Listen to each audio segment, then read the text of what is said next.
po, mapagpalang hapon, happy weekend po. So ang pag-uusapan po natin ang nakakakilig na part 18. So, totoo nga bang may pinagseselosan si Jomar? So, kung napapanood nyo po yung buong video ay makikilala nyo kung sino nga po ito. So, kita po natin na grabe po ang effort ng bawat isa para mapasaya itong si Carla, at habang tumatagal nga po ay tila ay nahuhulog yung loob ni Carla. Although andun po tayo sa part na nagkukuya pa rin po itong si Carla kay Jomar. Normal lang po yun kasi nga po alam naman po natin lahat na mas nakakatanda nga po itong si Jomar kay Carla. Medyo malayo po yung agwat ng edad po nila, pero age doesn't matter. So, pananaw ko lamang po ito sa video.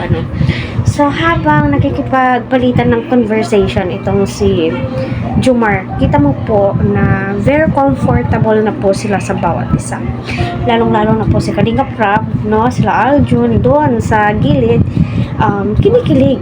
Sino ba naman ang hindi kikiligin?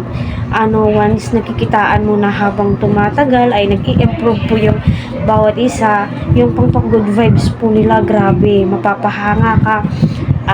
Lalong aabangan mo po talaga. So, patuloy po nating suportahan syempre si Kalinga Prab, Kuya Val, Ate Edna at ang buong team. Huwag po natin skip ang kanilang ads, lalong-lalo na po, shout out sa mga masisipag na mga scouter ni Kalinga Prab, especially si Kalinga Eds. Huwag po natin skip ang kanilang ads kasi may mga beneficiary din po yan sila na tinutulungan po nila. So, ang minimin ko po na pinagsiselosan nga daw. Hindi naman although pinagsisilosan.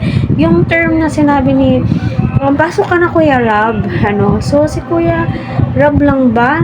Magsiselos na ako nito. Although, alam naman po natin na joke lamang po yun. My God. Joke lang po yun ni Jomar kasi nga, pinapapasok niya si Kalinga Prab at ang team. Pero yung pangalan niya na andun naman siya ay hindi nga po nabanggit. So, sinabi niya, nagsiselos ako. So, si Carla ay natatawa. At yun na nga, binanggit ang kanyang pangalan na, pasok ka na po Kuya Jomar. Natawa pa ako sa Kuya Jomar. Kasi nga po, okay lang yun.